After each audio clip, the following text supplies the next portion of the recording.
الحمد لله رب العالمين والصلاة والسلام على رسوله الكريم اما بعد تعلیم قرآن نزول رحمت و سکینت کا باعث رسول اللہ صلی اللہ علیہ وسلم نے ایک طویل حدیث میں فرمایا مجتمع قوم فی بیت فی بیوت اللہ یتلون کتاب اللہ وَيَتَدَاعَسُونَهُ بَيْنَهُمْ إِلَّا نَزَلَتْ عَلَيْهِمُ السَّكِينَةُ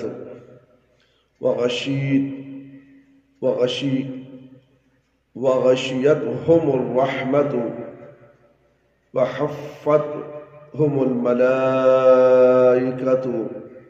وَذَكَرَهُمُ اللَّهُ فی من عنده رواہ مسلم۔ جب بھی کچھ لوگ اللہ کے گھروں میں سے کسی گھر میں اکٹھا ہو کر کتاب اللہ کی تلاوت کرتے اور اس کے معنی و مطالب کو سمجھتے سمجھاتے اس کا درس دیتے اور سنتے ہیں تو ان پر سکینت نزول ہوتا ہے اور ان پر رحمت الہی سایہ فگن ہوتی ہے اور انہیں فرشتے گھیر لیتے ہیں اور اللہ تعالیٰ ان کا تذکرہ اپنے پاس کے مقرب فرشتوں میں کرتا ہے۔ اس سے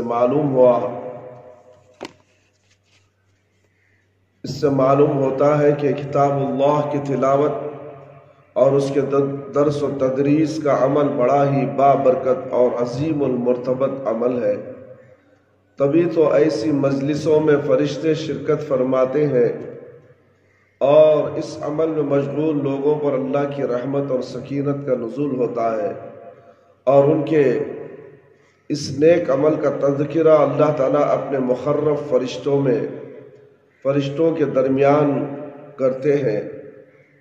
معلم قرآن سب سے بہتر ہے۔ رسول اللہ صلی اللہ علیہ وسلم نے فرمایا خیرکم من تعلم القرآن وعلمہ رواہ البخاری، تم میں سے بہتر وہ ہے جو قرآن کو خود سیکھے اور دوسروں کو بھی سکھائے۔ اس حدیث سے معلوم ہوتا ہے کہ قرآن کی تعلیم دینے والے کی بڑی فضیلت ہے اور اللہ کے نزدیک ایسا شخص سب سے بہتر اور افضل ہے۔ یاد رہے کہ یہاں قرآن کریم کی تعلیم میں قرآن ناظرہ پڑھانا، حفظ کرانا، تجوید و قرات کی تعلیم دینا اور اس کا ترجمہ اور تفسیر بتانا سب داخل ہے۔ قرآن کی تعلیم کسی طرح کی بھی ہو، سب من تعلم القرآن وعلمہ کے عموم میں داخل ہے اور سبھی خیر کا باعث ہے۔ آج ہم دیکھتے ہیں کہ بعض اساتذہ اور معلمات کو اگر 1-2 گھنٹیاں ناظرہ قرآن یا حفظ و تجوید کی دے دی جائے تو ناک بھوں چڑھاتے ہیں اور اسے اپنے لیے ذلت اور حقارت کی بات سمجھتے ہیں۔ یہ سوچ غلط ہے۔ قرآن کریم کی تعلیم بہر صورت بڑے خیر و برکت کی چیز ہے۔ اس کا معلم بہر صورت خیرکم من تعلم القرآن وعلمہ کا مصداق ہے۔ علاوہ ازیں قرآن پڑھانے والا استاد یہ کہ حروف پڑھنے پر 10 نیکیاں پائے گا اور اس کے یہ تلمذہ نماز میں یا خارج نماز جب بھی قرآن پڑھیں گے اس کو بھی اس کا ثواب ملے گا۔ غور فرمائیے میرے بھائی، میرے دوست اور خواتین اسلام نے کتنا بابرکت عمل ہوا اس واسطے ناظر قرآن وغیرہ کی تعلیم کو بھی حقیر نہ سمجھا جائے۔ استاد حدیث کے لیے دعائے نبوی صلی اللہ علیہ وسلم قرآن کی تعلیم و تدریس کی طرح احادیث کی تعلیم کی بھی بڑی فضیلت ہے۔ جس بندے کو اللہ کی جانب سے یہ توفیق مل جائے کہ وہ حدیث نبوی کو سنے، اسے یاد کرے، اس کے معانی و مطالب کو سمجھے اور پھر اسے تعلیم و تدریس کے ذریعے دوسروں تک پہنچائے، اور بڑا ہی خوش نصیب ہے۔ اس کے لیے رسول اللہ صلی اللہ علیہ وسلم کی بڑی ہی اچھی دعا ہے۔ عبداللہ بن مسعود رضی اللہ عنہ سے روایت ہے کہ رسول اللہ صلی اللہ علیہ وسلم نے فرمایا، نظر اللہ عبدا سمع مقالتی فحفظها ووعدها وأدها فرب حامل فقه غير فقيه ورب حامل فقه إلى من هو أنخه منه رواه الشافعي بسند صحیح والبیہقی فی المدخل انظر مشکات۔ اللہ اس بندے کو تر و تازہ اور خوش و خرم رکھے جس نے میری حدیث کو سنا پھر اسے یاد کیا، پھر اسے سمجھا اور دوسروں تک پہنچا دیا۔ کیونکہ کبھی حامل فقہ حافظ حدیث غیر فقی ہوتا ہے، اور کبھی یہ حامل فقہ حافظ حدیث ایک ایسے شخص تک حدیث پہنچاتا ہے جو اس سے زیادہ فقیہ ہوتا ہے۔ حدیث یعنی حدیث کے سننے، یاد کرنے اور سمجھنے کے بعد دوسروں تک پہنچانے میں مصلحت اور فائدہ یہ ہے کہ کبھی یہ حافظ حدیث فقیہ نہیں ہوتا اور حدیث کا جو ظاہری مفہوم ہے اس سے زیادہ، اور مسائل کا استنباط اور استخراج وہ اس سے نہیں کر سکتا، اور دوسرا شخص جس تک حدیث پہنچاتا ہے وہ فقیہ ہوتا ہے اور اس سے وہ بہت سے مسائل کا استنباط کر لیتا ہے، اور کبھی یہ فقیہ ہوتا ہے مگر وہ دوسرا اس سے بڑا فقیہ ہوتا ہے، اس سے زیادہ مسائل کے استنباط کی صلاحیت رکھتا ہے، چنانچہ وہ اس حدیث سے اور بہت سارے مسائل کا حل اور جواب نکال لیتا ہے۔ اس حدیث سے احادیث نبویہ صلی اللہ علیہ وسلم کے سننے، پڑھنے، یاد کرنے، سمجھنے اور تعلیم و تبلیغ کے ذریعے دوسروں تک پہنچانے کی بڑی فضیلت ثابت ہوئی ہے۔ نیز اس سے معلوم ہوتا ہے کہ حفظ حدیث کے ساتھ فقہ الحدیث کی بھی بڑی اہمیت ہے، اور فقہ اور فقہا کا بڑا مقام ہے، کیونکہ فقیہ کی خاطر ہی احادیث کی تعلیم و تربیت کا حکم دیا گیا اور یہ فضیلت بتائی گئی۔ تعلیم ایک فریضہ اور کتمان علم معجب عذاب۔ تعلیم صرف ایک معزز اور فضیلت والا عمل ہی نہیں بلکہ ایک اہم دینی فریضہ ہے۔ اسی سے دین کا قیام اور علم کی بقا ہے۔ اگر تعلیم و تدریس کا سلسلہ بند ہو جائے تو علم کا خاتمہ ہو جائے گا اور ہر طرف جہالت کا دورہ ہوگا۔ لوگ اپنے دین، اخلاق اور تہذیب و تمدن سے نابلد دور ہو جائیں گے، اور اسی واسطے سے اللہ تعالیٰ نے اہل کتاب سے تعلیم کا عہد و پیمان لیا۔ وَإِذْ أَخَذَ اللَّهُ مِيثَاقَ الَّذِينَ أُوتُوا الْكِتَابَ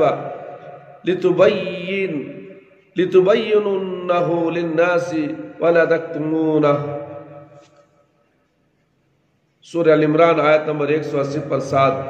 اور جب اللہ نے ان لوگوں سے جو کتاب دیے گئے یہ عہد لیا کہ اے لوگوں اسے لوگوں سے بیان کرو گے اور چھپاؤ گے نہیں، اور ضرورت کے باوجود تعلیم سے رد گردانی کرنے والوں اور علم کو چھپانے والوں کے بارے میں یہ خبر دی کہ ان پر اللہ کی لعنت کرنے والوں کی لعنت ہوتی ہے۔ ارشاد باری تعالیٰ ہے، ان الذين يكتمون ما انزلنا من البينات والهدى من بعد ما بيناه للناس في الكتاب اولئك يلعنهم الله ويلعنهم اللاعنون۔ سورۃ البقرہ آیت نمبر 150 پر 9۔ جو لوگ ہماری اتاری ہوئی دلیلوں اور ہدایت کو چھپاتے ہیں باوجود یہ کہ ہم اسے اپنی کتاب میں لوگوں کے لیے بیان کر چکے ہیں، ان لوگوں پر اللہ کی تمام لعنت کرنے والوں کی لعنت ہے۔ رسول اللہ صلی اللہ علیہ وسلم نے علم حاصل کرنے کے بعد اسے دوسروں تک پہنچانے کا حکم دیا، فرمایا وَلْبَلِّغِ شَاہِدُ الْغَائِبِ۔ رواہ البخاری۔ میرے بھائی، بخاری کے اندر اس حدیث کو نقل کیا گیا ہے۔ میرے بھائی احادیث کا مطالعہ کریں گے تو ہمیں ہر طرح کا علم حاصل ہوگا۔ جو یہاں موجود ہے وہ اس شخص تک پہنچا دے جو یہاں حاضر نہیں ہے، اور کتمان علم کو اتنا بڑا جرم قرار دیا کہ اس کی بنا پر قیامت کے دن آگ کی لگام لگائی جائے گی۔ وعید سنائی، چنانچہ ابو ہریرہ رضی اللہ عنہ سے روایت ہے کہ رسول اللہ صلی اللہ علیہ وسلم نے فرمایا، من سئل عن علمه ثم كتمه الجمع يوم القيامة بالجام من النار، رواہ احمد و ابو داود ترمذی وحسن وقال الالبانی اسناد الصحیح۔ جس سے کوئی علمی بات پوچھی گئی وہ اسے معلوم تھی، پھر بھی اس نے اسے چھپایا تو قیامت کے دن اس کے منہ میں آگ کی لگام لگائی جائے گی۔ اللہ اکبر۔ ایک حدیث میں ہے طلب العلم فریضۃ علی کل مسلم، رواہ ابن البر۔ اور بیہقی، علم کا طلب کرنا ہر مسلمان پر فرض ہے میرے بھائی میرے دوست، اور ظاہر ہے کہ جب ہر مسلمان پر علم کا حصول فرض ہے تو علماء اور مدرسین پر تعلیم و تدریس بھی فرض ہوگی، کیونکہ تعلیم کے بغیر حصول علم ناممکن ہے۔ اور قاعدہ ہے ما لا یتم الواجب الا به فهو واجب، یعنی جس کے بغیر کوئی واجب مکمل نہ ہو تو وہ بھی واجب ہوتا ہے، اور غالباً اسی بنا پر کتمان علم پر وہ وعیدیں وارد ہیں جن کا تذکرہ اوپر ہو چکا ہے۔ رسول اللہ صلی اللہ علیہ وسلم نے تاکید کرتے ہوئے فرمایا، بلغوا عنی ولو آیہ، رواہ البخاری، میری جانب سے پہنچا دو خواہ ایک آیت ہی کیوں نہ ہو۔ اس حدیث میں بلغو امر کا صیغہ استعمال کیا گیا ہے، اور جب تک کوئی قرینہ صارفہ نہ پایا جائے امر وجوب پر دلالت کرتا ہے۔ اس سے معلوم ہوا کہ تبلیغ علم اور تعلیم کتاب و سنت فرض ہے۔ تدریس بھی تعلیم و تبلیغ کا ایک ذریعہ ہے، اس لیے یہ بھی فرض ہوگی۔ البتہ دوسرے دلائل سے یہ معلوم ہوتا ہے کہ تعلیم بعض حالات میں فرض عین اور بعض حالات میں فرض کفایہ ہے۔ جہاں صرف یہ ایک ہی عالم لوگوں کے مسائل کو صحیح طریقے پر سمجھنے اور سمجھانے والا ہو، وہاں اس کے اوپر ان کی تعلیم فرض عین ہوگی، اور جہاں بہت سے علماء ہو اور چند ایک کی تعلیم و تدریس کا کام انجام نہ دینے سے اس پر کوئی اثر پڑنے والا نہ ہو، وہاں پر فرض کفایہ ہوگی۔ میرے بھائی میرے دوست میرے بھائی، اللہ سے ڈریے، قرآن اور حدیث کا علم حاصل کیجئے۔ بہرحال مجموعی طور سے مسلمانوں کا لحاظ کیجئے تو یہ فرض کفایہ ہے، یعنی ہر بستی ہر قوم میں کچھ ایسے علماء کا ہونا فرض ہے جو وہاں لوگوں میں تعلیم و تربیت، انذار و تبشیر اور عمل بالمعروف نہی عن المنکر کا فریضہ انجام دے، جیسا کہ ارشاد باری تعالیٰ ہے وَمَا كَانَ الْمُؤْمِنُونَ لِيَفِرُوا كَافَّةً فَلَوْلَا نَفَرَ مِنْ كُلِّ فِرْقَةٍ مِّنْهُمْ طَائِفَةٌ لِيَتَفَقَّهُوا فِي الدِّينِ وَلِيُنذِرُوا قَوْمَهُمْ اذا رجعوا الیہم لعلہم یحذرون، سورہ توبہ آیت نمبر 120 پر 2۔ اور مومنوں کو یہ نہیں چاہیے کہ سب کے سب حصول علم کے لیے نکل کھڑے ہوں، ایسا کیوں نہیں کرتے کہ ان کی ہر بڑی جماعت میں سے ایک چھوٹی جماعت نکل کر جایا کرے تاکہ وہ دین کا علم حاصل کرے، اور یہ لوگ جب اپنی قوم میں واپس آئے تو ان کو اللہ کے عذاب سے ڈرائے۔ اللہ تعالیٰ سے دعا ہے کہ اللہ تعالیٰ مجھے اور آپ کو ان تمام قرآن اور حدیث کی باتیں جو ہم نے آپ کے سامنے طلب علم کے تعلق سے، طلب حدیث کے تعلق سے جو درس ہم نے دیا ہے، اس در کو بغور سماعت فرماتے ہوئے اس پر عمل کرنے کی اللہ تعالیٰ مجھے اور آپ تمام کو بھی توفیق عطا فرمائے۔ اللہ تعالیٰ ہمارے گناہوں کی مغفرت فرما دے۔ اللہ تعالیٰ ہم سب کو 5 وقتہ نمازی بنا دے، وقت پر نماز پڑھنے والا بنا دے۔ اے اللہ ہماری نمازوں کو قبول فرما، ہماری دعاؤں کو قبول فرما۔ اے اللہ ہمارے علم کو قبول فرما، علم کے پھیلانے کو قبول فرما، ہر قدم پر نیکیاں عطا فرما۔ اے اللہ شرک سے بچا لے، بدعت سے بچا لے، اللہ ہم سب کو صراط مستقیم پر چلا دے۔ اے اللہ ہمیں موت دے تو ایمان کی حالت میں موت دے، جب ہماری روح ہمارے جسم سے نکلے تو اللہ ہماری زبان پر کلمہ لا الہ الا اللہ محمد الرسول اللہ جاری رہے۔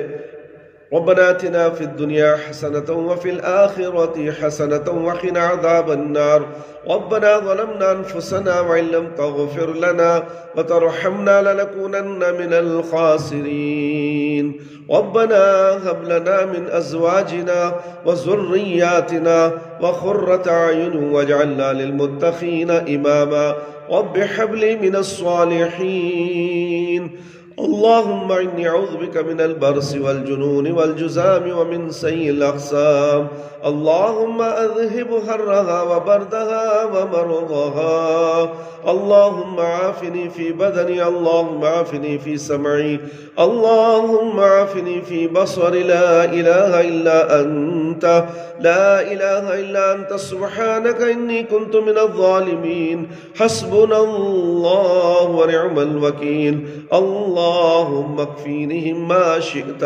اللهم اكفينهم ما شئت اللهم اكفينهم ما شئت ربنا تقبل منا إنك أنت السميع العليم وتب علينا إنك أنت التواب الرحيم سبحان ربك رب العزة عما يصفون وسلام على المرسلين والحمد لله رب العالمين يا حي يا قيوم برحمتك أستغيث يا حي يا قيوم برحمتك أستغيث